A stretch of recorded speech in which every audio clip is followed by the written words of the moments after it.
And it is a similar process in the sense that I really help people take the focus off of food and place it back on the body, because your body has so much wisdom that you can access to help you kind of understand what you need to do to feel your best. And it begins by just really listening to your body and beginning to pay attention to that biofeedback, and then starting to make some choices, different choices around how to eat, around how to move your body, things like that, and then noticing the difference in what your body's response is.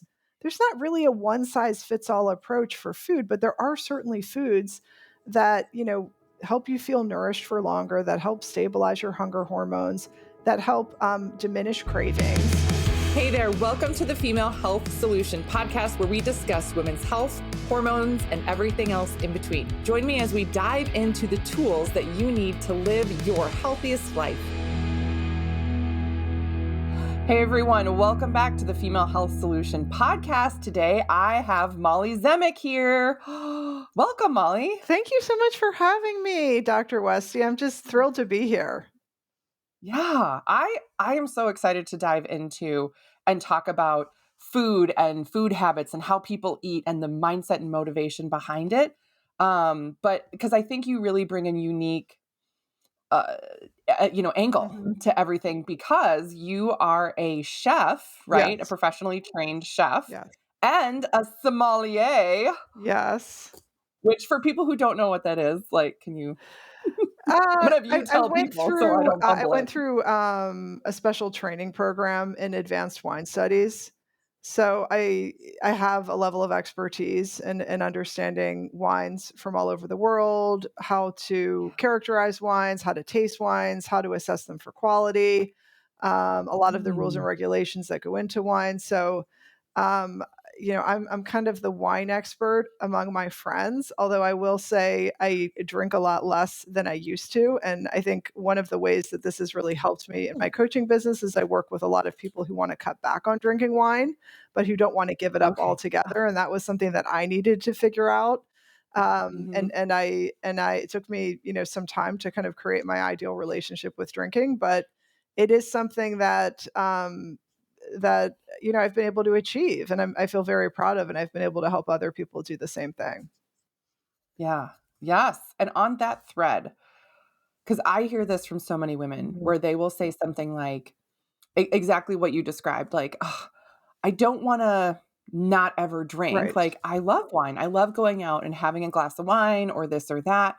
But how do I navigate certain situations, social interactions, Yes. or know really when the right time, place, or if the wine I'm getting is really, I'll say, worth it? Do you know what I Mhm, mean? mhm.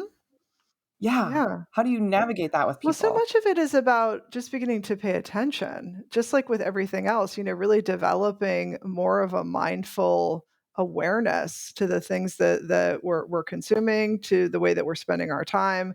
I spend a lot of time doing this with people around mindless eating. And so drinking is kind of a natural Mm. extension of that. And so we really start with just understanding, okay, what's your current relationship with drinking?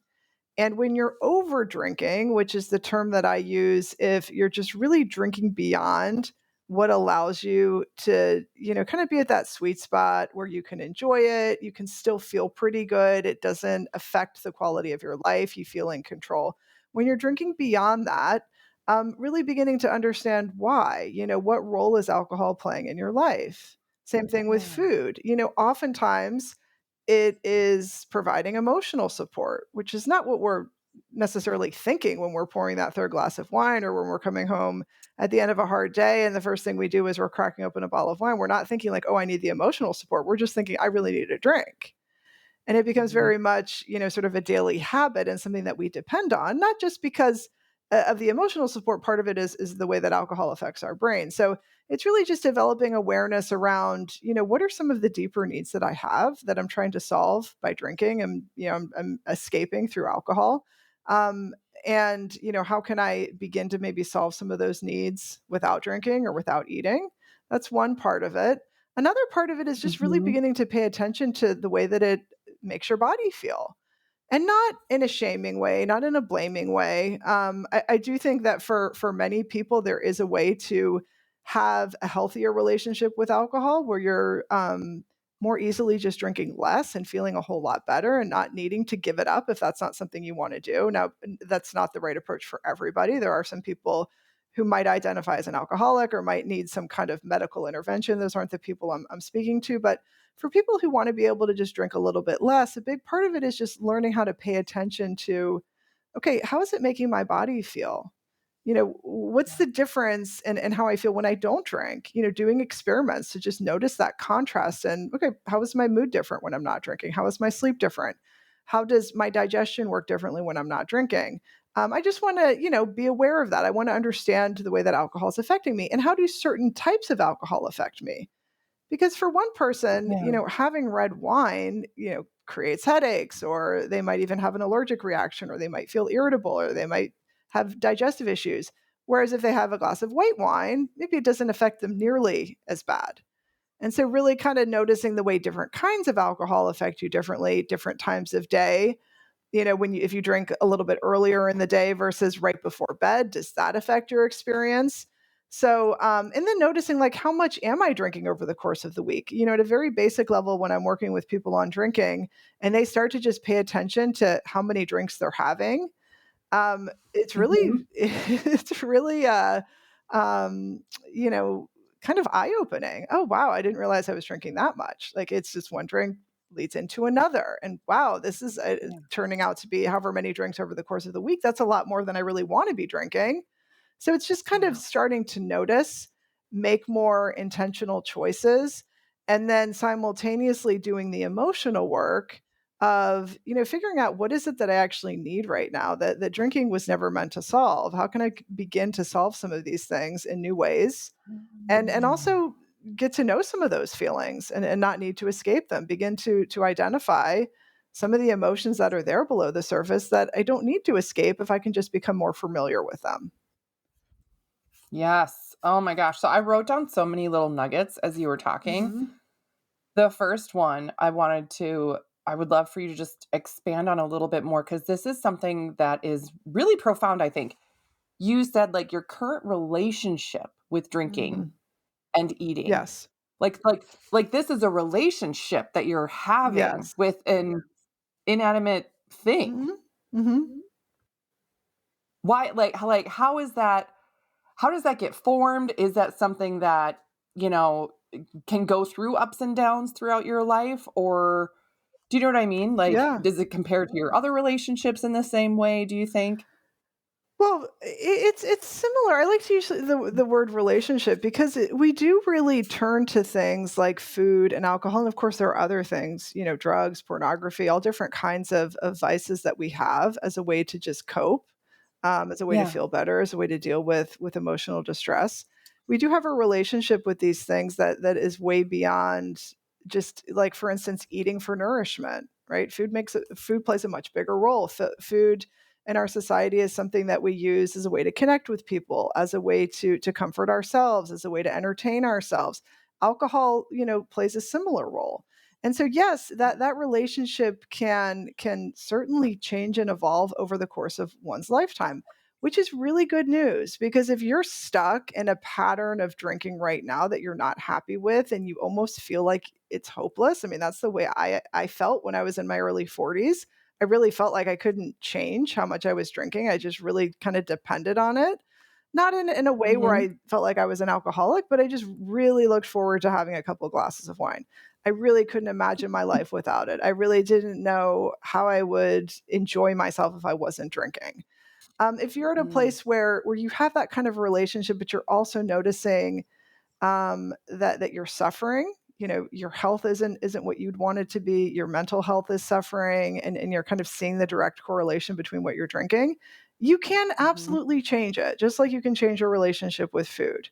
Um, so there are a lot Yeah. of layers to it. There are a lot of reasons why we drink, and so it would it would be a very long conversation that we probably can't cover in this episode. But it really is a relationship that we have that we can begin to make sense of and begin to understand. Yeah. What are some of the sort of underlying reasons why I do this.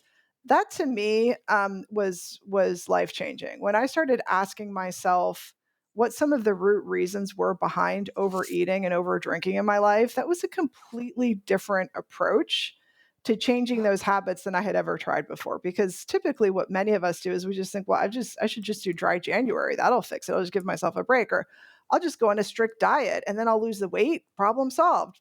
No, it doesn't address the reasons why you're mindlessly eating or why you're mindlessly drinking. It doesn't really, help you understand yourself and why you feel like you need the extra support or why it feels so compelling to do these things. And those reasons Yes. are multifaceted for people, just depending on their history, depending on their unique sensitivities. And so by going through an exploratory process, which, I help clients with, we can just begin to kind of unearth some of these layers and make sense of it and begin to realize that, there's nothing wrong with you. This isn't a sign of a weakness. In fact, a lot of these things are, Mhm. I mean, they're I don't like to use the word addictive, but in some cases that's the appropriate word. We really feel like we can't stop eating sugar, we can't stop drinking alcohol, and we have sensitivities to that, and it's important to kind of recognize the influence they have, but also begin to tap into our own agency to change that. Yes. Yes. Yeah, you had phrased it as like, "What is this trying to solve?" Mhm. Mhm. And that again, that phrasing, because and I wrote it down because I was like, "Oh, that is really powerful." Yes. Like, if you're somebody who comes home from work, you walk in the door, and one of the first things you do is pour yourself a drink, Yes. what are you trying to solve there? Like, Yeah. what do you need? And that also reminds me of, and this is just because I work with a lot of women, Mhm. right?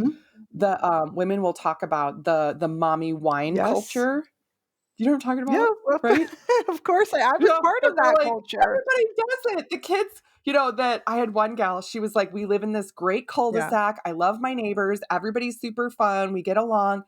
And when the kids get off the bus, she's like, "Every afternoon, Yes. all of us moms will come out and we, pick a different driveway, but we bring a chair, a lawn chair, we sit in each other's driveways, we bring wine, and they sit there Mhm. for hours. The kids get off the bus and the kids just play, and the moms just sit there and drink wine." And she goes, "I didn't realize, because you were saying like the amount and stuff too can kind of just get away from you." She was like, "I never really counted because we'd share." And she goes, "I realized I was drinking like a bottle of wine a day," Mhm. Mhm. which she was like, "Yeah, I didn't realize I gained weight and Mhm. my gut wasn't doing Yeah. well. I was really bloated, da da da da." And she Yes. was like, "I just, but I hear that very Yeah. often. The mommy wine Yep. culture, that's so embedded, Yeah. And right? that was a conclusion that I came to when I finally was courageous enough to tackle my own drinking, and I say courageous because it took me a couple of years after I had identified Mm, the drinking was behind a lot of my suffering. yeah. The drinking was creating anxiety for me during the day, which is a very common side effect. The drinking was making me feel kind of apathetic towards my family. The drinking was leading to a lot more eating, just a lot of the sort of digestive issues I was having. I came to that realization, and it was like a really an intuitive sense that I had. I'm like, I think the drinking is holding me back. And again, I was certified as a sommelier. My friends would message me like asking for wine advice. I just couldn't imagine myself not drinking. Wine and fine dining is a big part of the restaurant culture as a chef, and so I really didn't want to come to terms with it. So it took me a couple of years before I was finally willing to kind of start to explore it, not give it up altogether, not swear it off. I just thought I'm going to start thinking about this a little bit more and start experimenting with what it's like to drink a little bit less. And what I realized, like through a lot of exploration, was that for me, a big part of it was me time as a young mom. At the end of the day, I would Yeah. escape down to the basement with my red wine and my popcorn, and my husband would take over with the kids. And I was just like, this is my time. It's like instead of like a man cave, it was like the mom cave. It was like me in the basement watching TV with the wine. I was like, I just needed that time for myself, and wine really played a role in that. Of course, at the end of the day, it ended up really I sacrificed a lot. I really kind of lost Mm, myself in that habit, and I was able to sort of come back to myself and actually feel even better once I changed my relationship with drinking. But it really came. it took me really discovering kind of why I felt like I needed to drink more. What role was it playing? Like, what were my deeper needs in order for me to begin to learn how to drink less, learn how to appreciate my life in different ways, learn how to make time for myself, learn how to prioritize my needs, all of the things that in the end were what really, made a big difference. Yeah. Yeah. And this is, I mean, and this is, you wrote a book then Mhm. called Decoding Your Emotional Appetite, Yes. which again, I love that you use that phrasing in there too. A food lover's guide to weight Mhm. loss. Mhm. So that, I mean, yeah, your emotional appetite. Yes. Cause that, I feel like as you are talking about this more and more, I'm like, I'm having light bulb moments here of like, oh my gosh, this is really driven Yes. by everyone's emotion or everyone's, unmet needs or something. Yes. Something's off in here. Yes. So you're taking certain actions externally. Yes. Mhm. Yeah. And a big part of Yeah. it too is kind of recognizing that you are in control. I think a lot of us, me as a food lover, me as a wine lover, for a long time I just thought, well, I just love good food too much. I'm just somebody. I'm never going to be able to be at my ideal weight. I'm never going to be somebody who can just drink less. I just love these things too much. I really felt like I just couldn't stop myself. Food was just so delicious. I thought food was the problem. Yeah. And I say this in my book, food was never the problem. I mean, food is an inanimate object. It just sits there. It's completely neutral. Same thing with alcohol. Even though we demonize it, we say it's poisonous, we label it, none of those things are helpful in terms of us kind of regaining our authority over what we eat and what we drink. In fact, when we tend to place moral value on these things, it makes it much harder because then all of a sudden we're bad people if we drink, or we're bad people if we eat sugar, or we're bad people if we like processed food. Instead of just, oh, Yeah. wait, this is how this particular thing makes my body feel. I don't know that I really feel Yeah. my best when I do this. I don't know that I love the experience of drinking 3 glasses of wine. If I have 1 glass of wine, I actually feel a lot better. And if I'm drinking it consciously and I'm paying attention to the flavor of it, I really actually experience more pleasure than I would if I were drinking 3 glasses mindlessly and if I was drinking it as a way to escape my feelings.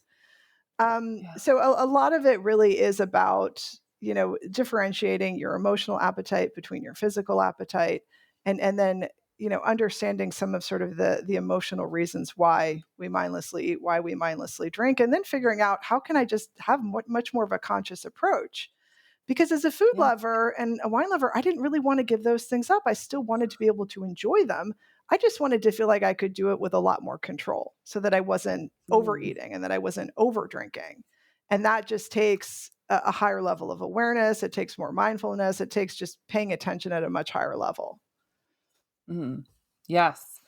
What are some of the trends that you're seeing right now with some people, um, with that emotional piece tying in the driver behind a lot of it? Because I know because you work with people. Hmm. Hmm. Yeah. Yeah. On this exact thing. Didn't just write a book on it. You work with people. So what are some of the I don't is trend the right word or It's I can tell you the trend very easily because it's always the same things, yes. especially among women. And it's not a Okay. surprise. None of this will come as a surprise to you. Feeling overwhelmed, Okay. right? Feeling overwhelmed because, perhaps you've just taken on a lot more than you can handle, Yeah. especially women in their 50s, late 40s, 50s. We often are not only Ah. caregivers of our children, we're caregivers of our parents. Many of us are working full time. We are, burning the candle at every single end and then wondering why we are raiding the pantry at night or why we're cracking open the bottle of wine or we're having a drink. We have these unmet needs, and Mm. we're putting ourselves last. We feel bad about prioritizing our needs, and then Mhm. we get frustrated with ourselves, and we have actually in many cases negative relationships with ourselves because we have very high expectations, and then we give ourselves a hard time when we can't figure out how to get our weight under control, or we can't like cut back on drinking, or we can't make it to the gym and exercise and the things that would actually help us feel better. We feel bad that we're not doing it, Yeah. and we feel guilty prioritizing it. Overwhelm is one of the single most common emotions that I hear people describe to me as a trigger for overeating, a trigger for overdrinking. And then, of Yeah. course, and this is your area of expertise, you add in, hormonal changes. Oh, yeah. I mean, it's just the perfect Gas storm, on a fire. right? It's a perfect storm for really feeling kind of hopeless. So I mean, I see feeling overwhelmed as a big trigger. I think that for many people who struggle with drinking, there is, and I don't know if this is a new trend or this is a trend that's just been around for a while. Usually, there's an underlying relationship issue. There's usually um, Oh, a deeper really? cause. Maybe there is a relationship that's out Mm, of balance. Oftentimes, the relationship with self is pretty negative, both around the drinking and then in other ways, just not supporting oneself. I see that, very often with women okay. who I'm working with on drinking is they just don't have a high opinion of themselves. They feel really frustrated with themselves that they're drinking. They feel they many of these women are high or overachievers, so they have very high expectations. And so there's a perfectionist standard where it's like, unless I can do it perfectly, I'm failing. And so it's almost, Mhm. the perfect recipe for being motivated to go back to eating and drinking. Um, I think that sometimes, and you've probably encountered this a lot with the women that you work with too, is we think sometimes that it's too late to figure it out. It's like, it's just like I'm too old. We've been told that once you get a certain age, it's like you're just going to carry more weight. It's just too hard to lose the weight, which I just don't believe at all. I think that there are a lot of reasons why we feel more compelled to eat and drink when we're in our 40s and in our 50s and beyond. But I don't think that Mhm. means it's harder. I think you just need a new set of tools to be able to understand yourself. And women for generations just have not been taught to prioritize themselves. And then, Yes. of course, it's normalized, like the mommy wine culture. The alcohol industry targets women of a certain age, and so it's very difficult. It's very tempting. You feel like you're isolated if you don't participate in it. And same thing with food to a certain degree. Um, so I think that I just would encourage anybody who's listening, who's kind of in this place of really feeling like it's too late or feeling defeated because they've tried to make changes, that it's absolutely not too late. It's just a matter of continuing to be committed to feeling better. Continue to be an advocate for your own well-being and your own health, and continue to seek Mhm. the answers. Yeah. Right? Not to just accept the first thing that your doctor tells you, or not to just accept that because you tried one thing and it didn't work, that it's never gonna work. I just keep seeking answers. That's what I did, and that's how I was finally able to kind of figure things out, was because I just didn't give up. I wasn't willing to give up on myself. I just really believed I deserved to feel better, and I really believe that all women out there deserve to feel better, and that there are ways that they can. They just need to have access to the right tools. Yes. Yes. Oh my gosh. I think, again, there's so many nuggets that you said. The underlying relationship issues, having a low, view of Mhm. yourself, right? And then that we don't have tools. This is perpetuated in like, oh, you're supposed to handle everything. Anything that happens, you're supposed to take care of. And then if you can't, there's something wrong with you.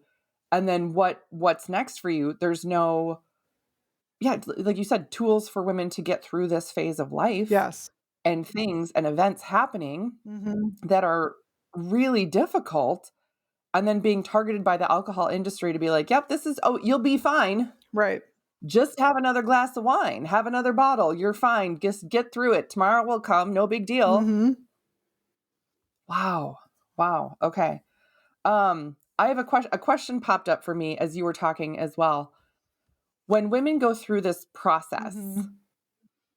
and really do the work, Yes. does it change, and does it have an impact, or how does that work with their relationships with their significant others, their marriages and things like that? Yeah, one of the most exciting things I hear from women, specifically related to drinking, this comes up, is that their Mhm. relationships dramatically improve. Um, usually with their partners. But I would also say sometimes that improvement comes from making the hard choice of, I don't know that I want to keep spending time with these people. Some of my old friends, some of the people who I don't have things in common with, or people who are continuing to drink a lot, but that's just not what I'm interested in anymore. And so there is a period of transition where it can feel challenging, it can feel hard, it can feel awkward, where they develop more and more confidence in who they are. There's a woman who I'm working with right now who, just like in many cases with drinking, it takes time. It takes Mm, patience. You need to go through different iterations of planning and paying attention to your body and gaining awareness around the ideal amount of alcohol, if any, is the right amount. Giving yourself breaks to kind of notice the difference when you're not drinking and when you are, and then really addressing some of these underlying triggers, why you're motivated to go back, which is often how we discover sometimes it's a relationship issue. Sometimes you need to figure out, okay, yeah, you're getting anxious during these periods because of this particular thing happening in your relationship, or you're constantly frustrated during this time and you're reaching for a glass of wine because of this ongoing issue here. Let's talk through that. Let's figure out, like, what do you need? Like, what kind of conversation do you need to have? What is it that's really upsetting you about this? Like, how can we, I remember another woman I was working with where it was just an issue of drinking too much over the weekend. And it turned out that, she really felt responsible for doing the majority of the work in her home. So the weekends were never mhm. relaxing. It was a time where she was constantly trying to get caught up. She never asked for help. And then she found herself drinking even more and more in the evening. So it was a process of figuring out, okay, how can you get more help here? How can you be more of an advocate for yourself? How can you have some more honest conversations with people? And that actually, it was amazing. Like, what a huge difference that made. But often what I hear from people is just, yeah, their relationships get a lot better because they become a lot more honest. These women are just more honest about their needs. They're willing to have some of the harder conversations that they weren't willing to have before. Um, they begin to show up as better versions of themselves when they're not drinking as much. They have more energy. They're going to the gym more. They're making better choices with how they're eating.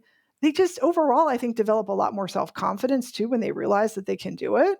It's like, wow, if Yeah. I can get through urges to drink, I can get through Mhm. almost anything. I mean, it's almost like a Yes. superpower to be able to do this. And then, there's a woman who I'm working with who's recently decided that her real love is teaching fitness classes. And so she's actually been pursuing different jobs teaching fitness classes. And so that's opened up a whole new network of people, a whole new outlet. She's just become a lot more joyful, a lot more confident in who she is. I think it just really helps people come back to themselves and connect again Mm, with what really makes them happy and what really creates a sense of pleasure and joy when alcohol is no longer the go-to. yeah. When it's not pervasive everywhere for Mhm. everything. Or the one way that Yeah. you have fun at the end of the day, or the one source of pleasure, or the way that you Yeah. connect with people, or the comfort. And of course, you Yes. experience so much more energy when you're not drinking as much. You feel better Yeah. physically because your digestion improves so much. Your mental health Yeah. improves. I mean, all of those things, of course, really improve your relationship with yourself. Yeah. Yes. And then I'm assuming that this is also very similar for people when they really work on the eating part of it too. And I'm like, yeah, the women that I work with typically, Yeah. if they have like blood sugar imbalances, things like Right. that, they undereat at certain points of the day and then they overeat Mhm. later in the day, Mhm. sugars, things like that, just because you know, their blood sugar levels are so unbalanced and their brain thinks that it needs a ton more to keep going, Yes. right? Yes. Um, so to have some success with the drinking piece, I'm assuming that it correlates to the eating, yes? Oh, absolutely. I mean, oftentimes, Okay. people who are over drinking also end up mindlessly eating a lot more. But I will say that there are some people where the eating is not as much of an issue as the drinking is. Sometimes it's kind of one or the other that's the Hmm. harder issue to tackle. So I do Oh, have some cases where it's like, yeah, I mean, I feel like I've got a pretty good handle on my eating. It's just the drinking. When the drinking gets out of control, then I end up eating more. When the drinking gets out of control, I feel worse about myself. I feel less motivated to do some of these other things. I feel like I am not able to to, handle the urge to drink the same way I could maybe handle urges to eat. But when I'm working with people primarily on food, it's a similar process. It's definitely a similar process. People have different reasons why they overeat. I think a big thing with eating as well, which you're familiar with, is just the impact that certain foods have on us. The way that they affect brain chemistry, the way they affect, um, our hunger levels, our insulin levels, all of those things, which many people just are not aware of. And it is a similar process in the sense that I really help people take the focus off of food and place it back on the body, because your body has so much wisdom that you can access to help you kind of understand what you need to do to feel your best. And it begins by just really listening to your body and beginning to pay attention to that biofeedback, and then starting to make some choices, different choices around how to eat, around how to move your body, things like that, and then noticing the difference in what your body's response is. There's not really a one size fits all approach for food, but there are certainly foods that help you feel nourished for longer, that help stabilize your hunger hormones, that help diminish cravings. And so helping people to start to become aware of that, and start to also learn how to consciously eat foods that might be more kind of indulgent foods, and to do it in a way that they're really paying attention, that they're not distracted, that they're noticing what happens if they get triggered to want to eat more, and then having tools to deal with those cravings.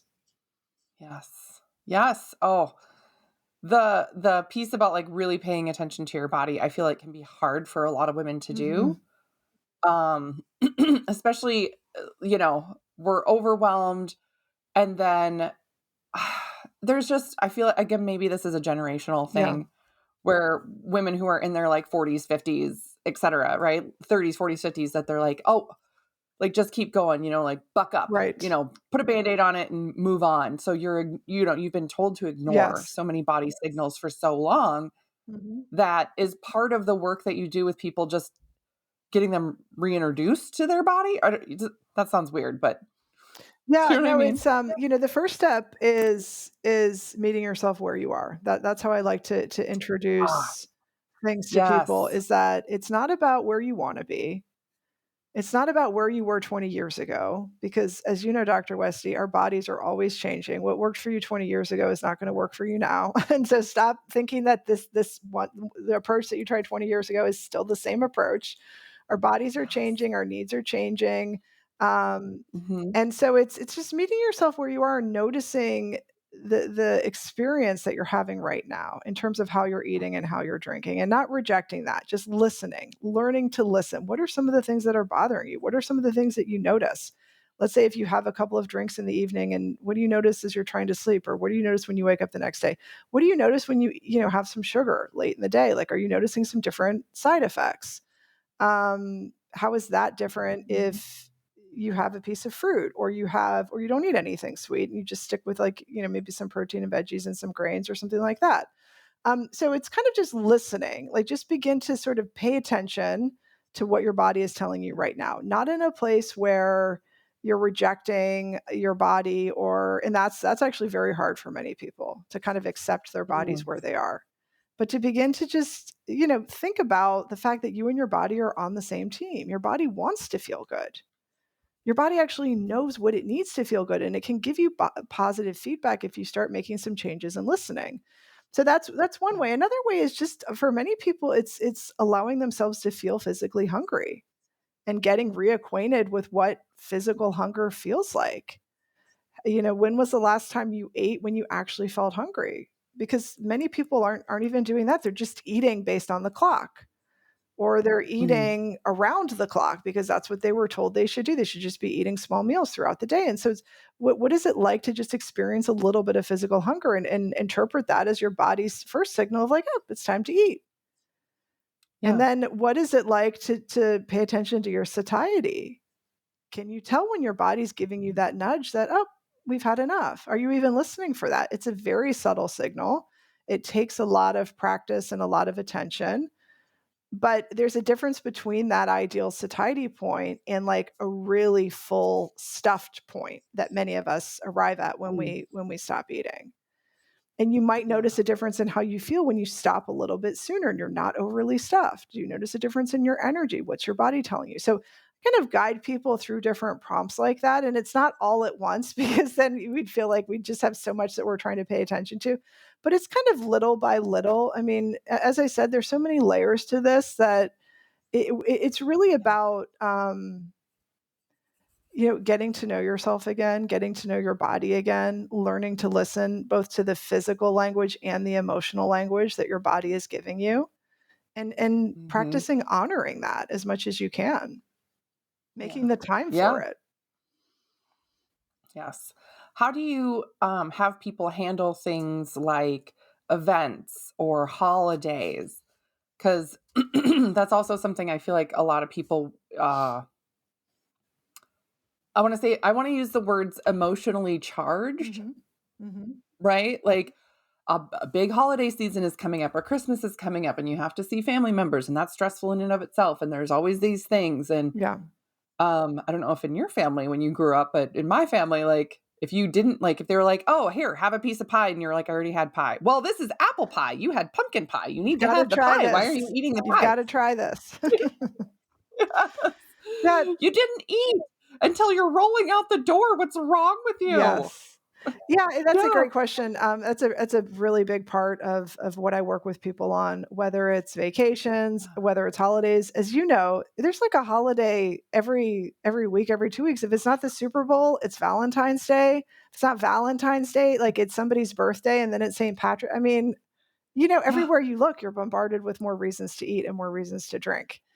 So it's and there are certain situations that are more of a trigger for people depending on their relationship with their family, depending on situations when they normally, want to eat and drink more. So what we do is we talk through first like what's your intention? Let's just kind of talk about what your Mhm. intention is. This is really the whole conscious approach that I try and weave through everything that I do is like what do you want to experience? Sometimes if it's Thanksgiving or let's say it's a kid's birthday party or it's the Super Bowl, like what do you want to experience on this day? Because it's usually not all about the food or it's not all about the alcohol, even though oftentimes that's what it turns into. Let's really set the intention from the beginning. Is it that you just want to really connect with your family and like catch up with Mhm. people? Is it that you just want to kind of survive being with your family? I don't know. It's unique depending on the person and what what their objectives are. But oftentimes when we can like think about it ahead of time and really come up with like a goal, we feel that much more in control and we can begin to strategize. Like, okay, I would really like to just to be able to connect with some of these people who I haven't seen in a long time. I'd like to be able to have some one-on-one conversations.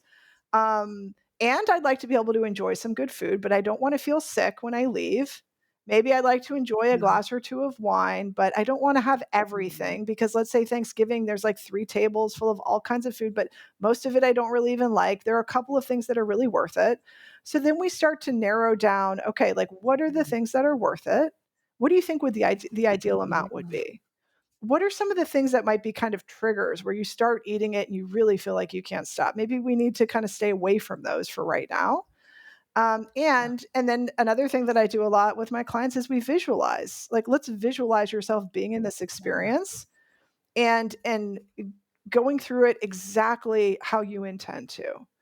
Okay, maybe when you get there, you don't start with a glass of wine if it's going to be a 4-hour event and you will only want to have 2 glasses of wine. Maybe you start with some sparkling water and you just decide you're going to chat with some people and not hover around where the drinks are being served or hover around the food, but like you're going to talk to a couple of people and you have some things in mind you want to talk to them about and you're going to be slowly drinking your sparkling water or whatever the other beverage is. And then maybe when it's time to sit down and eat, then you pour your first glass of wine and you're going to drink it really slowly. And so we kind of walk through in slow motion what it's going to look like. They mentally prepare. They spend some time the morning before, like really thinking through what their objective is so that they have a game plan. That doesn't mean it always goes perfectly, and that's okay too. If it doesn't Mhm. go perfectly and something happens and they end up drinking more than they wanted to, then what we do is, through coaching is we just make sense of what happened. We learn from it. We figure out, oh, like what kind of triggered you? What were you thinking? Why do you think maybe you didn't follow your plan? What came up instead? So that then it can be a really valuable learning experience either way. Not something to feel ashamed Mhm. about, not something that was a mistake, just like, oh, okay, like this is something I want to just be aware of the next time I go into an experience like this. Like, this is how I'm going to plan better next time.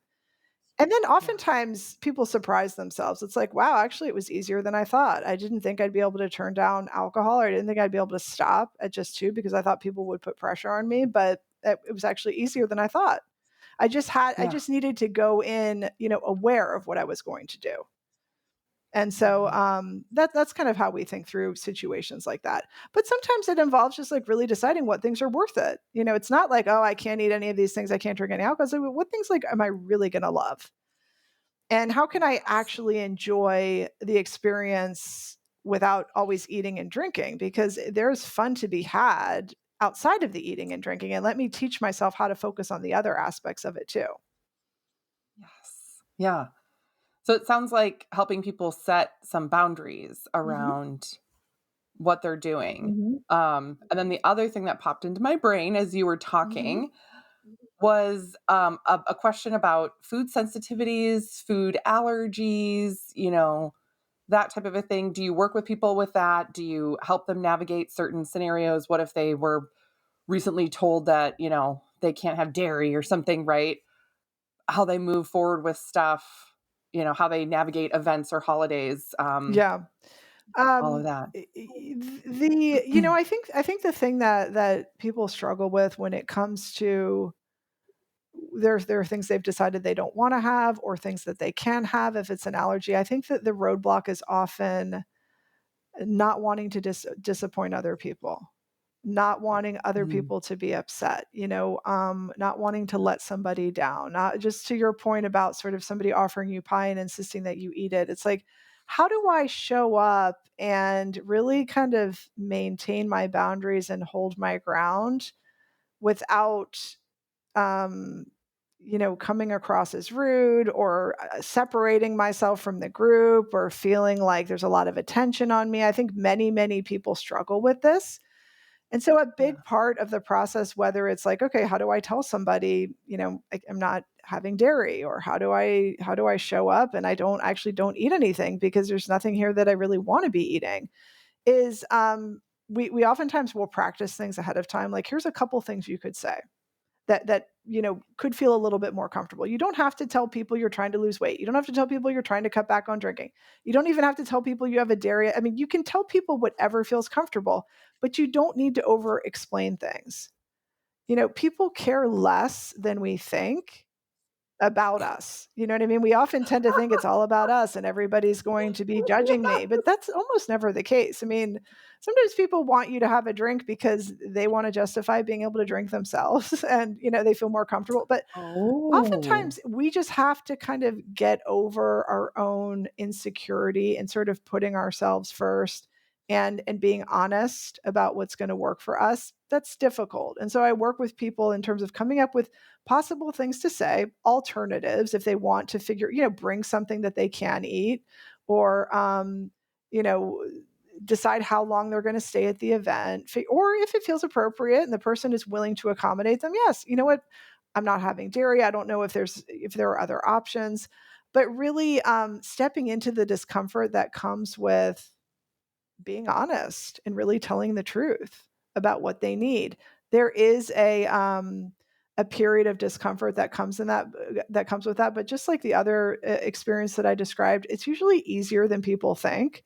Once you kind of get the hang of it and you get used to either telling people, "Hey, like, sorry, I can't do this," and you get good at saying no to things, or you get good at just yeah, being honest, like, "Listen, I'm not drinking. Like, I just am realizing that I just don't feel that great." Um, People accept it, and if there are people who care about you, who genuinely care about you, then they'll support you. If they hmm, don't and they're offended and they hold it against you, then it's probably time to kind of reevaluate your relationships. yes. That right there, what you just said has always baffled me. So I've been gluten free for like 20 Okay. years, and my experience going through this with people like 20 years ago versus now Mhm. is very different. Mhm. But the number of people that used to be exactly what you said, offended Yes. that I wouldn't eat whatever. And I'd be like, yeah, I just like it. I get really sick. Right. And then they would get upset. I'm like, well, I'm so baffled. You want to make me sick? Like is that what's happening here?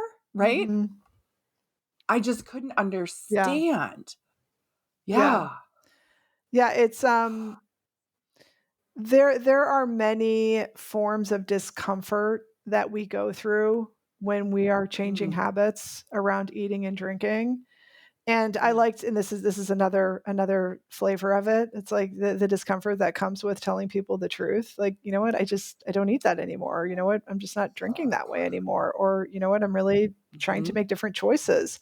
That's Yeah. one flavor of discomfort. But what I like to tell people is it's not comfortable to mindlessly eat and to mindlessly drink and to eat things that you're allergic to either. So, there's not really a kind of a an easy path here, but the path of Yeah. being honest with yourself and being honest with your body and continuing to make choices that help you to feel your best and help you to live into kind of your full potential is a path that really does get easier and easier the more you just recognize the benefits that come with it. Wow, like I just feel so much better physically. I have so much Yeah. energy. I'm sleeping better. My mood is better. I'm so much, I have more confidence. My Yes. relationships are improving. Like it just makes sense for me to keep making these changes. It will get easier and there will be benefits that come with it. And so it's about just recognizing, like, yeah, there is some hardship that comes with making these changes. But if I'm really committed to feeling better, if I'm really committed to optimizing my health, especially the second half of life, then I have to Mhm. kind of accept that there will be some discomfort in that growth. Yeah. Yes. Oh, I love this. So we've covered a lot of stuff today. Mhm. Like there's so many amazing nuggets that I feel like you've talked about where I feel like people are going to benefit from listening to this episode twice or three times Yeah, thank you. just because of all the information that's there. So you have your book, Yes. Decoding Your Emotional Appetite, which we'll put all the links there for you guys so that you can just click and find it. And then you also have your online membership Yes. program, Weight Loss for Food Mhm. Lovers. But that one is actually more um, I don't want to say secluded. That's not the right word. Like you have to like right now you only enroll a certain number of people at certain times of the Yeah, year. so it So opens up that one is waitlist. periodically throughout the year. It's a monthly Yeah. membership, and if people are interested, they certainly can find out more information on my website. There's a wait list, and you can sign up for the wait list, and I notify people when spots become available. I also work Yes. with people occasionally as private clients on a weekly basis if I have availability. Okay. You can just send me an email. There's a link on my website if you're interested in learning more about that. And then I have just some different free trainings. I have a 5-day workshop, how to lose weight for the last time, that's available.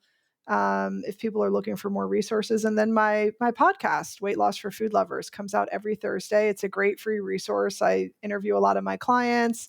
You've been on the podcast, Dr. Westy. There's a ton of Mm. great resources.